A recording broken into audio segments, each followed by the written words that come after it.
RCB fans అందరికీ good news. రాబోయే IPL మ్యాచెస్తో పాటు ఇంటర్నేషనల్ మ్యాచెస్ కూడా చిన్నస్వామి స్టేడియంలో ఆడొచ్చని చెప్పేసి Karnataka home ministry green signal ఇచ్చేశారు.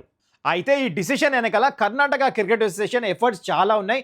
Especially former Indian fast bowler and current president of KCA Venkatesh Prasad.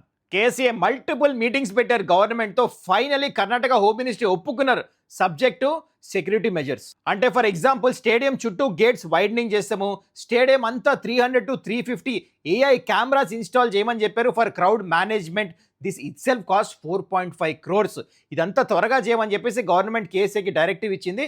And KCA also is doing it very very fast. ఎందుకంటే most probably first match of IPL March 26కి start అవ్వచ్చు. And most likely ఇంకో good news ఏంటంటే if everything goes well according to the plan, inaugural match కూడా first match Chinnaswamy స్టేడియంలోనే జరగాలి. ఎందుకంటే last year champions RCB కదా. ఆర్సీబీ ఫ్యాన్స్ ఇప్పుడు మీరు చెప్పండి, మరి ఫస్ట్ మ్యాచ్ ఆర్సీబీ ఎవరితో ఆడితే బాగుంటుంది? కింద కమెంట్ చేయండి.